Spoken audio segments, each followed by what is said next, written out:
What's good, y'all? It's your boy Robacus, and I'm back with Pathfinder Wrath of the Righteous. Anyhow, guys, before I leave this area, if you guys remember last episode, we came here and roughed up some dudes that were messing with this land. Before I leave, I was told we were supposed to get some keys from the main guy over here. I'm going to see if he has keys, and if he doesn't, well, you'll know, because if he doesn't have keys, then I'm just going to clip it to me leaving this place. Alright, guys, so, yeah, he didn't have the keys. Shoot. Why am I playing as her right now? I should be playing as myself. Okay. Before I go, is there like a door here? Nope.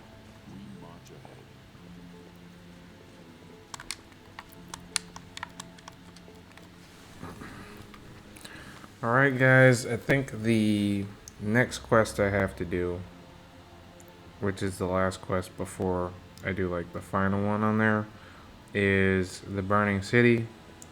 So I have to go to the Blackwing Library now.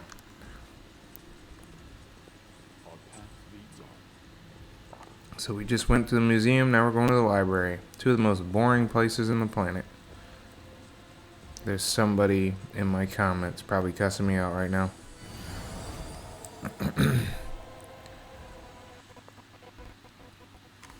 Vision of Targona, the translucent silhouette of a winged female warrior glowed softly. Brought us back to waking. Greetings. Who are you? Not who. What? Memories. This place was created as a cradle of memory and fantasy. The things that belonged to the city's heroes were kept here. People used to come to this place to remember those heroes. And myself and the others are living memories. You woke us, so we are here. Lots of things seem silent only until you care to listen to them. Like, here, someone's memory has awoken to reveal itself to us. So, your memories of who? Vision of Tarragona. Of the heroes the city wished to immortalize. Go touch a memory. See how they remembered us. After all, this place was created so that our names would never disappear into the mist of history. Land. There used to be a place like this near Needholm. Land size.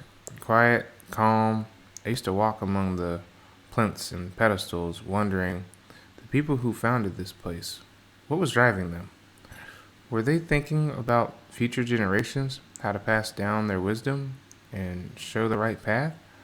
Or were they thinking of themselves, trying to keep their names and deeds alive? But then the ceiling collapsed and the place didn't exist anymore. So many questions were mute. I wish I could say that we have not dishonored your memory, but Canterbury lies in ruins, and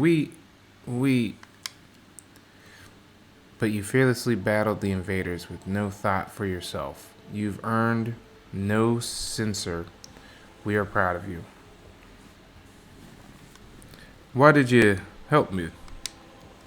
A soft smile appears on the woman's face. I sensed something in you, as if you were close to me somehow, like we stood shoulder to shoulder once in the face of evil, and that we must do so again. I sense the light dwells within you. Very recently you were threatened by a powerful demon, and dark bloodlust tried to enslave your soul, but you opposed it and held fast. Continue to follow the path of light, and other righteous souls will aid you and follow you. Farewell, vision. Farewell. The power that gives us this semblance of life is running out, and soon we will once again be but memories, living only in words and pictures and songs. Alright. I'll catch y'all later. I won't catch you later. Peace out, homies.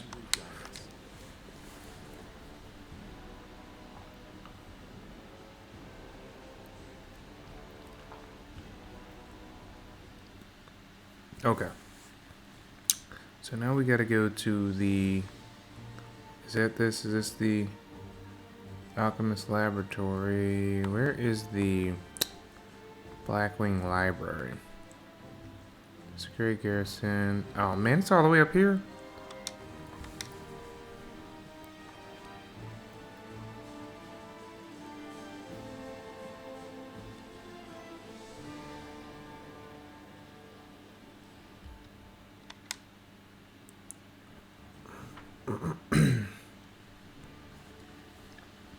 Alright guys, we are now in the Blackwing Library. So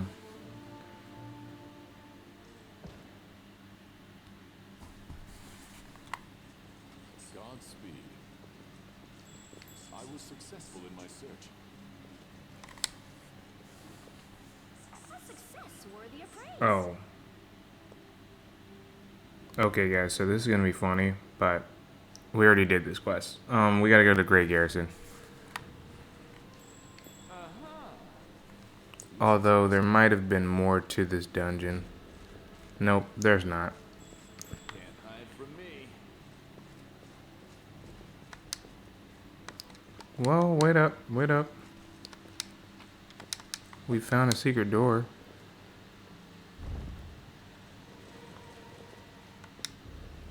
A failure is just a step to a success. Alright, so this wasn't a complete waste of time. Let's just loot what we got here real quick before we move on to the not to the Blackwing thing, but to the Grey Garrison. This whole time I was thinking I'm doing side quests, but in reality I was just doing the whole main quest line. Anyhow. Ooh. What is this? That looks nice. There's a lot of good stuff here that I shouldn't leave behind. I'm actually kind of glad we came back here. This can wait till tomorrow. Okay. And I'm able to carry all this stuff, so ooh.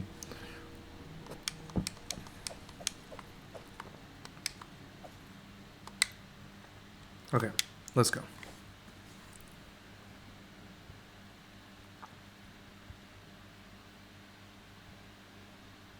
She looks like she's wearing like, what do you call them?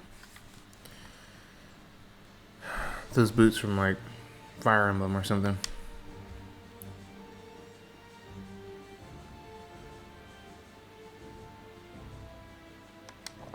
Okay, so they're not gonna let me go to the Grey Garrison until I turn in the quest to Irbeth, so we're gonna do that first.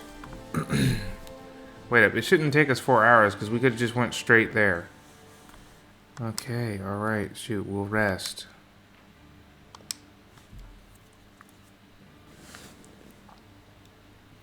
Ninio, are you injured? I'll heal you right away. Don't move your fingers, alright? Otherwise, they'll set like that and look like a chicken's foot. Would it be possible to break all the bones and heal them in such a way as to give my body additional advantages? Girl, wait, hold your magic. I want to try to lengthen my finger bones. Oh my gosh. I'm gonna skip this conversation because they are talking crazy.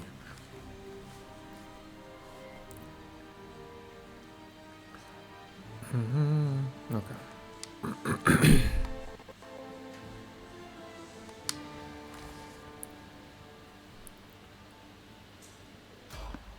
Random encounter.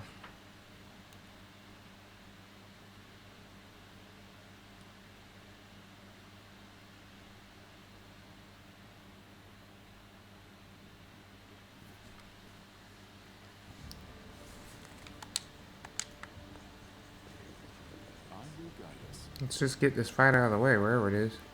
Okay, never mind, we ain't got no fight. My thing is, if they don't put the enemy right in front of me, I'm not fighting them.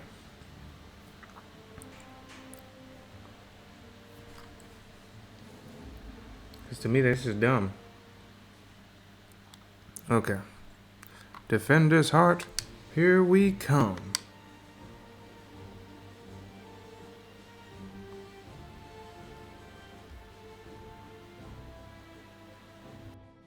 Yep.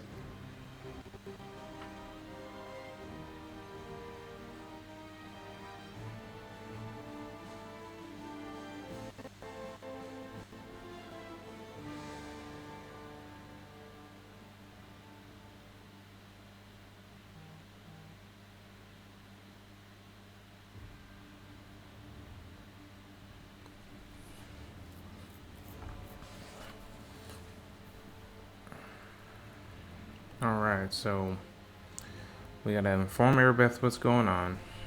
And then after we inform Erebeth, we can go to the Grey Garrison, hopefully. And then I think that'll be most of chapter 1.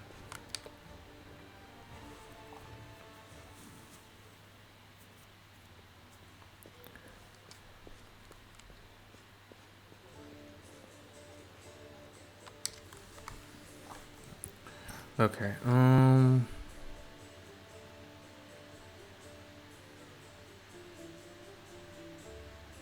okay, there it is.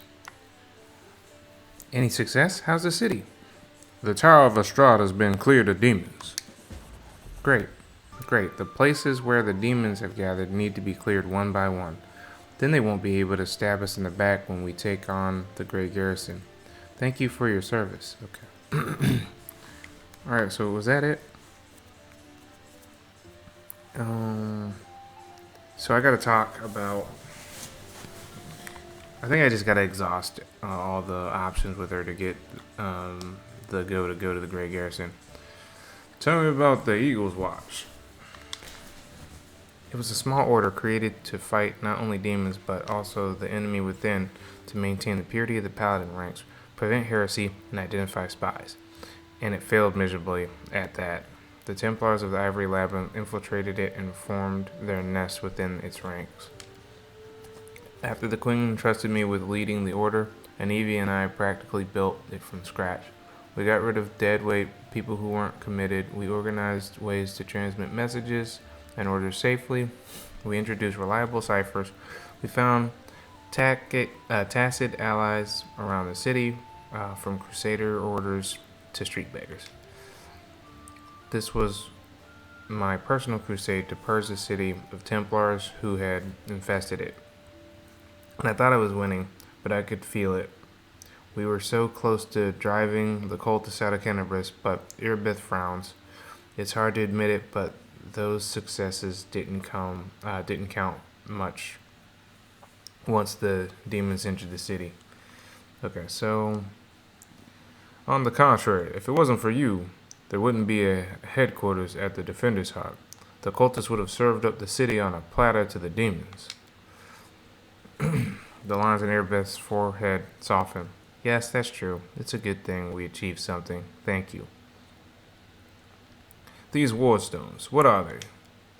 They are our greatest treasure, the shield given to us by Yomde herself and placed in Canterbury and other Medivian cities and fortresses. By her herald, the chain of war stones forms a protective barrier that stops the expansion of the world wound and keeps the demons from moving beyond its borders. I shudder to think what would happen if that barrier ever fell. Allow me to ask a few personal questions. Thank you for your answers. I don't really want to ask her anything. I have to go now. Go, ma'am. They keep you safe. Okay. So, hold up, y'all. I gotta find a way to go to the Grey Garrison.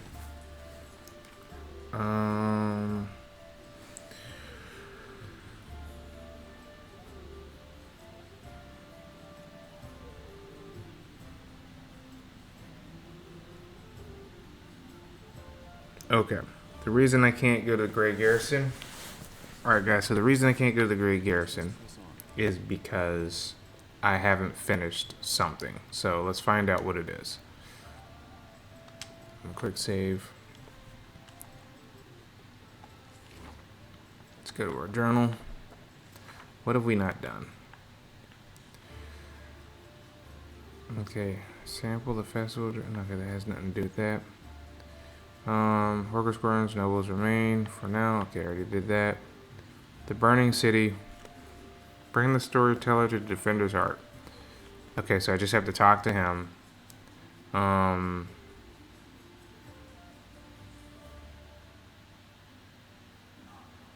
think I gotta talk to the people outside. That one's already done.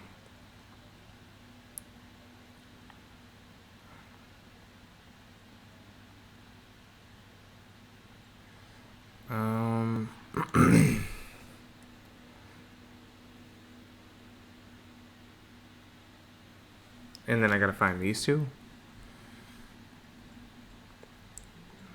the rest of these don't seem to be important. So, I gotta talk to the storyteller.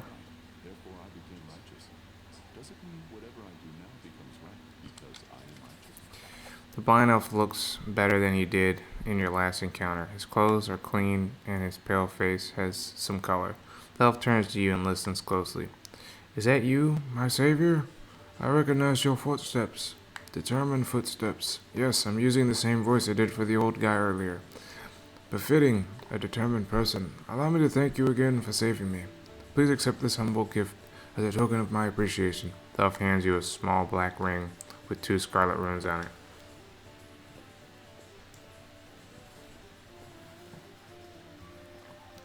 Erebethis explained why you were looking for me. I warned the authorities of Kennebrus that the local wardstone has been desecrated. They waved off my warning and paid for their inaction. I mean, that's true. I've examined many wardstones, but only in one, but only in the one guard in Kennebrus did I sense a flaw, a spot of corruption inside, a vulnerability a demon will surely use.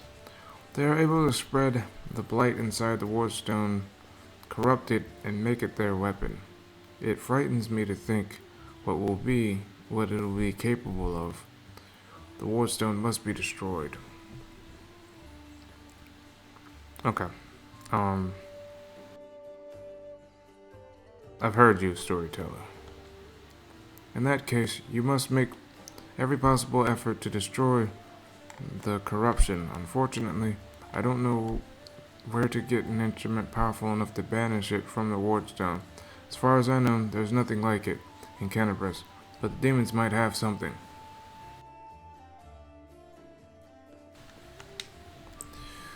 I heard the dying roar of Teledriv, the silver dragon, the protector of the city.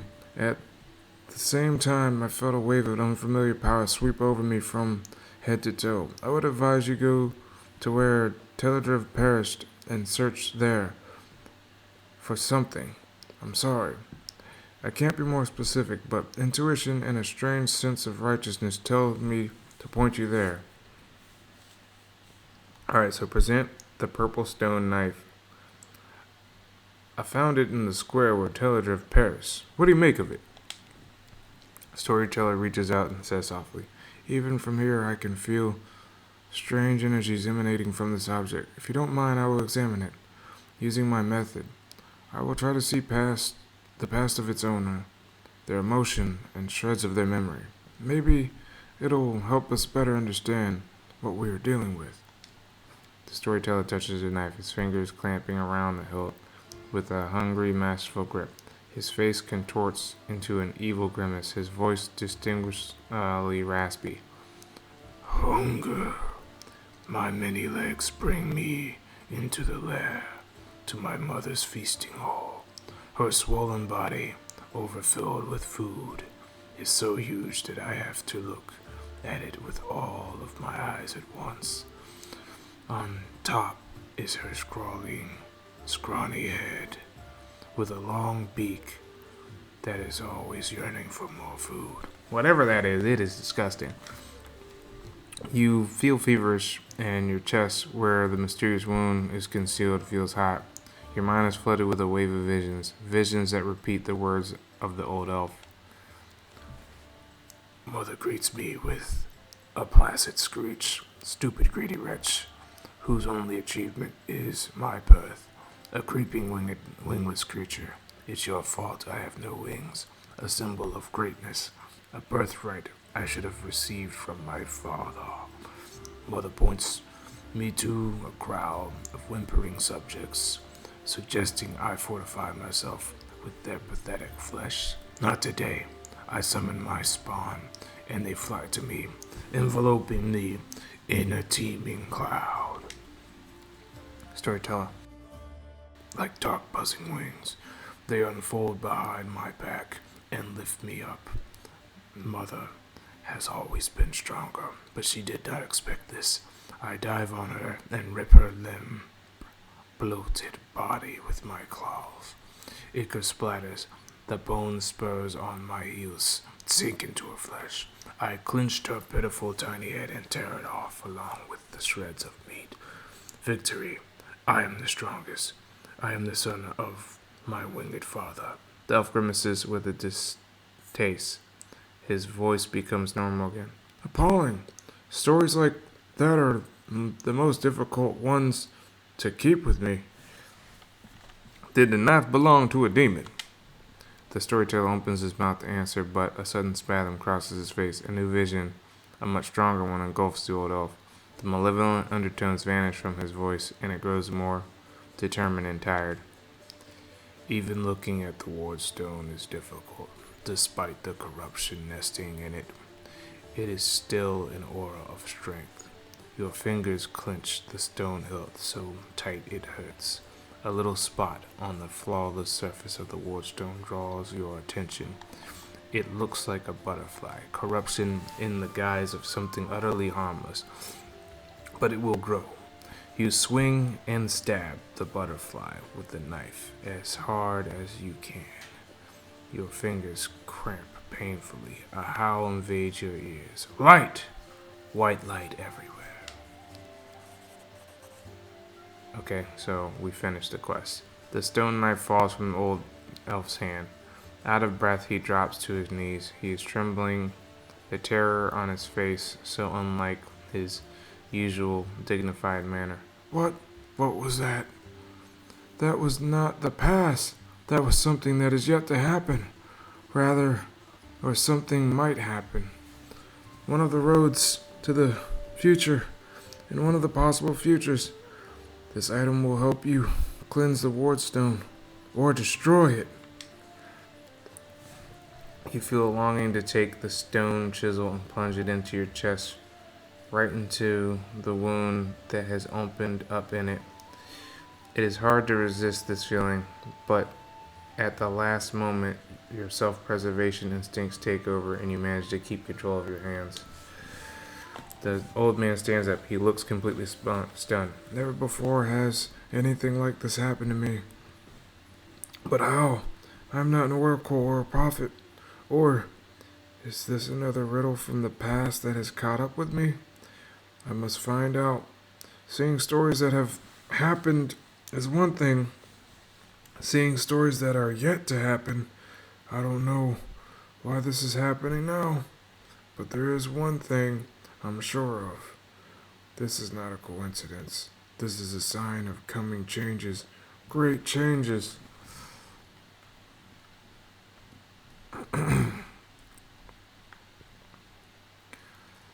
Okay, so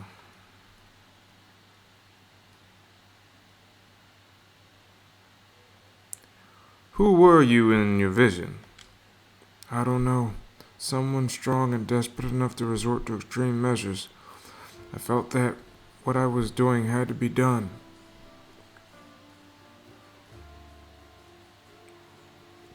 Is what you saw destined to happen?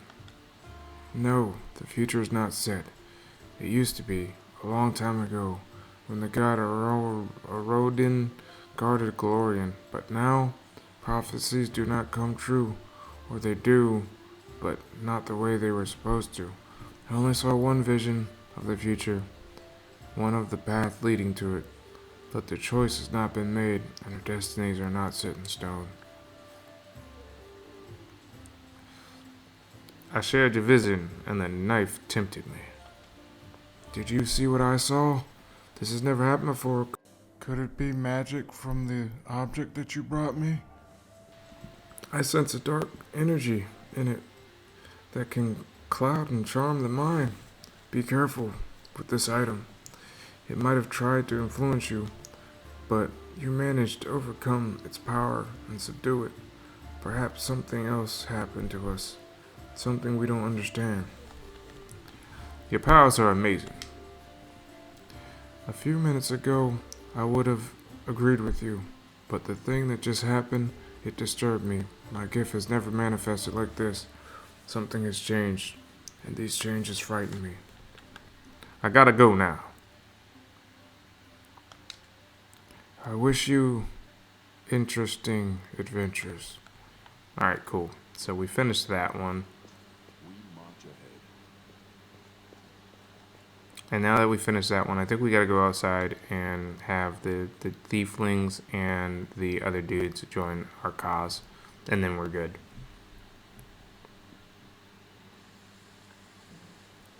So let's talk the whole run and get them to join us. Our path leads on. Holron's stern gaze darts around and as he listens in on conversations as though hoping to catch someone in the act of sedation. Ah, you again. Anything to report? You wanted to know about my gift. I had a vision, an angel by the name of... Alright, cool. You wanted to know about my gift. I had a vision. An angel by the name of Lariel was killed by a creature resembling the sky. Before he died, Lariel bequeathed his sword to whoever could lift it. The Inquisitor listens to you intently, almost reverently. The angel Lariel? The name is familiar to me, of course. During the First Crusade, several warriors from heaven fought shoulder to shoulder with the Crusaders, including some of their most illustrious heroes. It has always been a regret of mine that I never had the chance to meet one of them.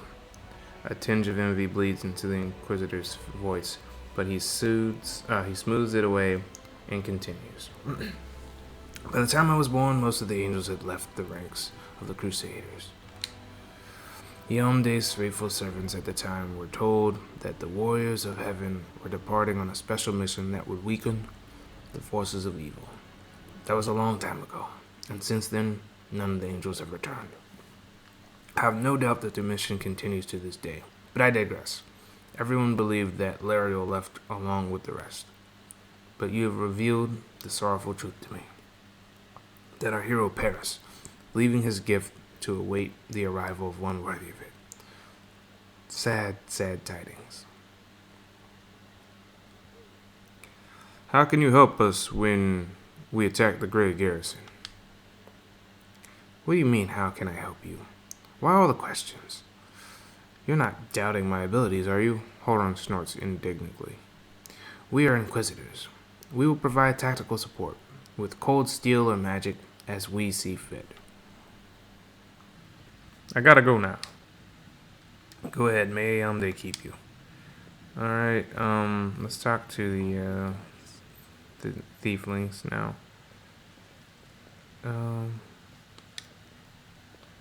Okay, here he goes. Scrawny tiefling.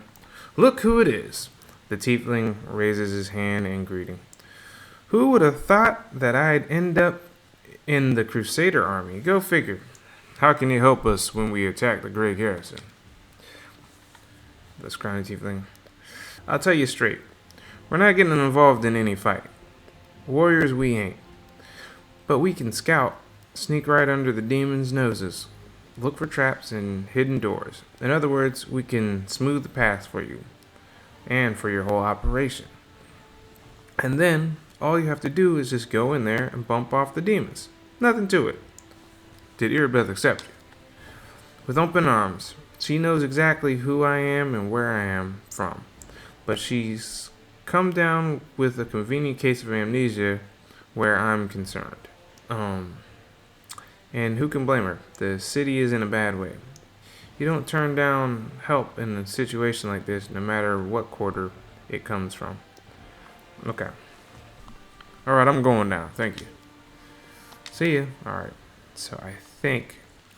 Alright, so I did all the dialogue options, so nothing happened. So I'm going to guess that speaking to Irabeth should close up all the quests now. So here we go. And if that's true, after I do this, that means the next episode will be, I think, the final episode of Chapter 1, which will be the Grey Garrison. Okay. Irabeth rubs her red and tired eyes. Any success? How's the city? Alright, so... what is our strategy for the attack on the Grey Garrison? I shall lead the rest of my forces in a frontal assault. This will distract the enemy long enough to let you use the secret passage and reach the ward stone. Destroy it before the demons turn Niamdi's gift into a weapon of the abyss. Most of the allies you found will join my forces, but you can expect a certain amount of support from them. My opinion on Prelate Horon aside, it is undeniable that his inquisitors are a formidable force. You will benefit from their pinpoint strikes against troublesome enemies. In these in these dark days, the most unlikely allies join forces to fight a common foe.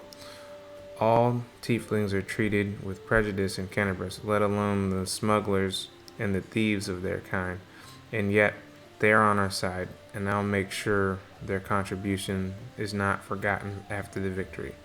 They'll be of little use in open combat, but they'll help you spot secret doors and warn you about traps. Right on. May they keep you safe. Alright guys, so that's going to be the episode for now. Thank you guys so much for watching. Next episode, we are going to be going up against the Grey Garrison. It's going to be a big old fight, guys, and possibly a nice boss fight. So, I'll catch you guys in the next one. Shoo.